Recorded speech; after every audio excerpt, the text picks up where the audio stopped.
Hello everyone. Let's start today's portion. Tangent segment theorem given on page number 53. I have written here heading. After that you have to write that theorem. Tangent segments drawn from an external point to a circle are congruent. This theorem we are going to prove. Now this theorem is given in your textbook in the activity form on page number 53. Let's solve this theorem.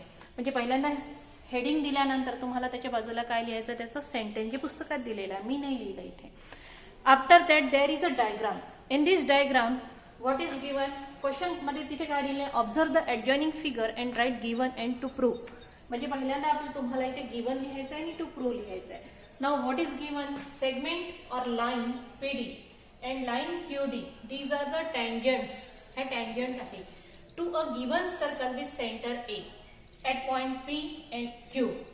ह्या दोन line काय आहे टँजंट्स आहे सर्कलला. कोणत्या सर्कलला ज्याचा centre point A आहे आणि त्या टँजंट कोणत्या पॉइंटला आहे त्यांचा पॉइंट ऑफ कॉन्टॅक्ट कोणता आहे P and Q. Now this tangent segments that means segment PD and segment QD whether they are congruent or not, this portion we are going to prove here. Segment DP PD म्हणजे segment DP is congruent to segment DQ. To prove construction, draw radii. Radii म्हणजे radius अनेक वचन. Draw radii AP and AQ. AP and AQ. When you draw this radii AP and AQ, radius is always perpendicular to the tangent. Tangent ही रेडियसला कशी असते perpendicular at the point of contact. जिथे contact होतो तिथे radius काय राहते नेहमी perpendicular असते. And therefore I have shown here sign of 90 degree here right angle दाखवलेला इथे मी. After that two triangles they have given here. Triangle PAD P पासून सुरुवात केली म्हणून खालचा ट्रायंगल घेताना कुठून सुरुवात करायची QAD. हे ट्रायंगल जर तुम्ही बरोबर घेतले तर तुमचं प्रूफ नेहमी करेक्ट येतं. कारण तिथे घेताना आपल्याला 1-1 करस्पॉन्डन्स बघायचा असतो. PAD and triangle QAD. Segment PA is congruent to segment QA because QA ही रिकामी जागा दिली आहे म्हणून मी इथे डब्बा करते. Because these are the radii of the same circle. Then segment AD. This segment is common to both the triangles and therefore segment AD is congruent to segment AD. Common segment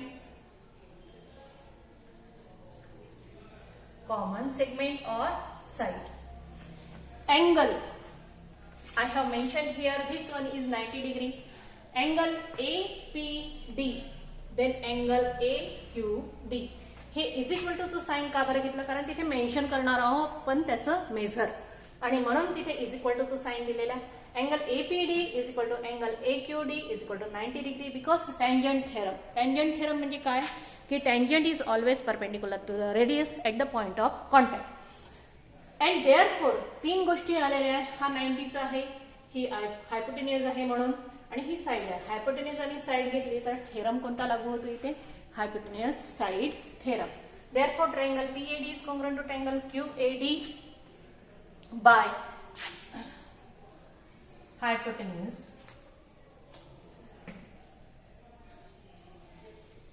side theorem. If these two triangles are congruent, हे दोन triangle जर congruent झाले तर त्याच्या राहिलेले सर्व angles आणि sides congruent होतात. आता बघा राहिलेले कोण आहे कारण तीन गोष्टी इथे आलेल्या आहेत. तीन गोष्टी कोणत्या कोणत्या आलेल्या आहेत. हा अँगल झाला, एक अँगल आलेला आहे इथे, हा अँगल आला म्हणजे दोन अँगल राहिलेले आहे. हा याच्यासोबत कॉन्ग्रुएंट होईल, हा अँगल याच्यासोबत कॉन्ग्रुएंट होईल. इथे दोन साइड आलेल्या आहे म्हणजे एक साइड राहिली कोणती side PD is congruent to QD. Therefore segment PD किंवा DP is congruent to segment DQ. इथे जर PD लिहिला आणि तिथे DQ लिहिला तर तुमचा अर्धा मार्क कटला म्हणून समजून जायचं. म्हणून इथे D पासून सुरुवात केली DP तर इथे DQ DP आणि QD लिहिला तर चुकलं. And therefore these two sides are congruent because corresponding sides of congruent triangle. हे सेंटेन्स पूर्ण लिहिला तरी चालतं किंवा त्याचा शॉर्ट फॉर्म लिहिला तरी चालतो. Corresponding sides of congruent triangles. तर अशा पद्धतीने ही ऍक्टिव्हिटीच्या फॉर्ममध्ये प्रूफ दिलेला आहे. आता सेम याच पद्धतीने एक क्वेश्चन दिलेला आहे तुम्हाला.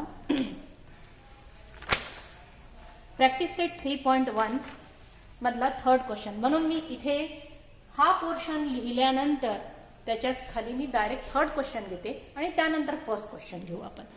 आता बघा थर्ड क्वेश्चन घेऊ. डायग्रामही आपल्याला पुन्हा काढावे लागेल आणि इथे व्हर्टायसेस बदला. Third practice set 3.1 page number 55. This is circle. This is the R point. Tangent segments are drawn from this outside point and this center O. This is point M, म्हणजे point of contact M and N. And this is the common side. Same diagram आहे. आता इथे आपल्याला बदल करायचा आहे. त्यांनी काय म्हटलेलं आहे, segment R M and segment R N are tangent segment of a circle with centre O. ह्या टँजंट सेगमेंट्स आहेत. Prove that segment O R bisect.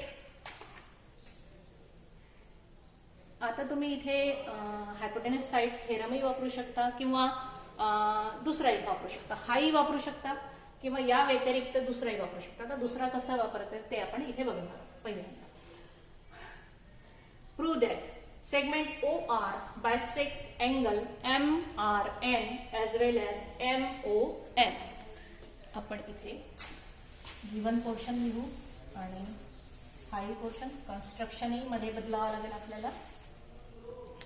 First of all what is given, M R and N R segment MR and segment NR R. आता इथे tangent पहिल्यांदा आपण इथे given नाही लिहिलं तरी चालतं. डायरेक्ट टू प्रूव्ह पासून सुरुवात केली तरी चालते. टू प्रूव्ह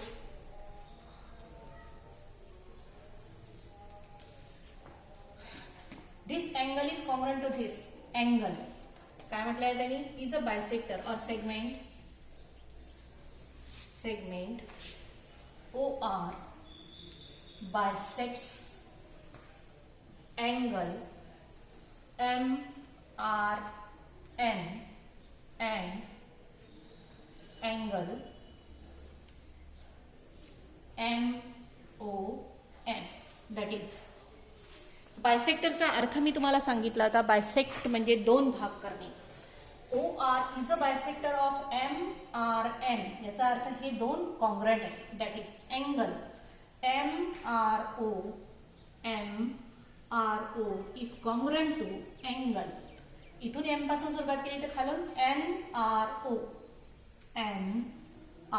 ओ ही झाला इथला पोर्शन. आता इथला M O R angle MOR is congruent to angle NOR. These two portion we are going to prove here. Prove.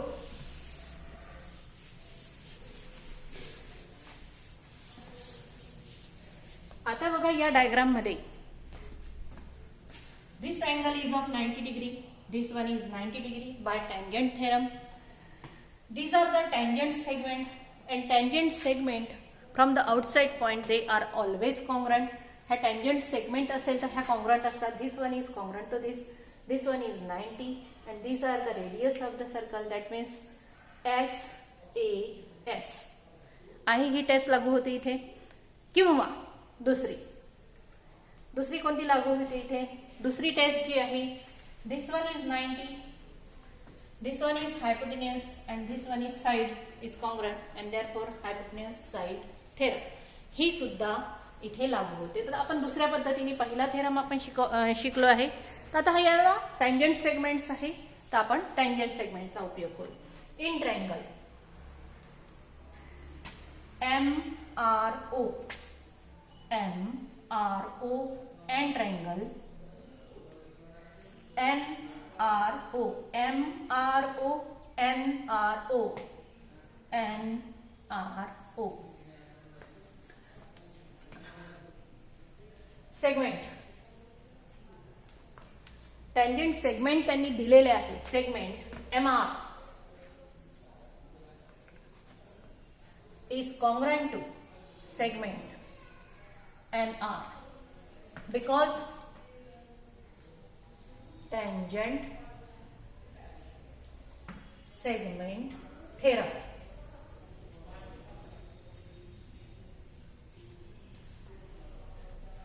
After that हे घेतला. आता इथे बघा, ही साइड, ही साइड, ही साइड, ही साइड, इथे एस ए एस ही टेस्ट लागू होते, एस एस एस ही सुद्धा टेस्ट लागू होते आणि हायपोटेनस साइड टेस्ट ही सुद्धा लागू होते. After that this one is angle OMR is equal to ONR is equal to 90 degree because this one is 90 because tangent perpendicular to radius म्हणजेच कोणता tangent theorem.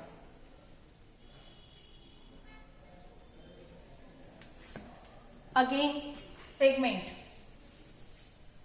OM congruent to segment ON, OM congruent to ON because radii of same circle.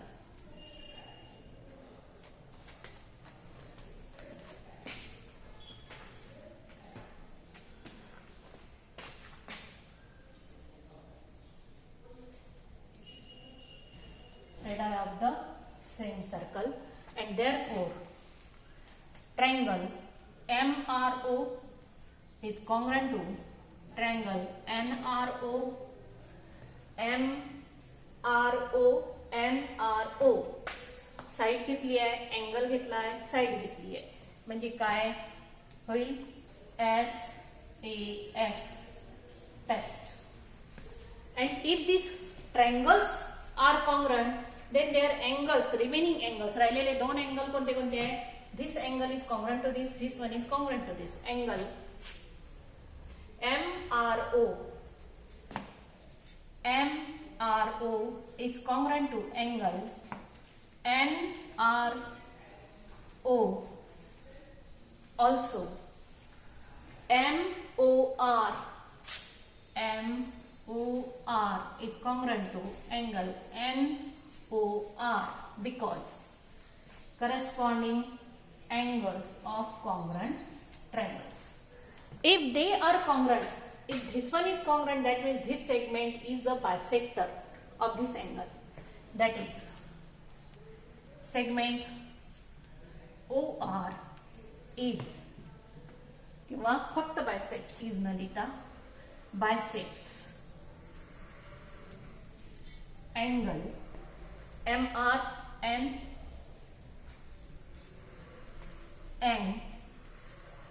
angle MON.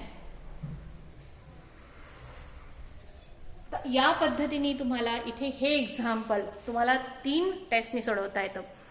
एक तर SAS, SSS किंवा hypotenuse side theorem. तर कोणत्याही पद्धतीने सोडवा, काही फरक पडत नाही. तर अशा पद्धतीने आपण इथे स्टॉप करू.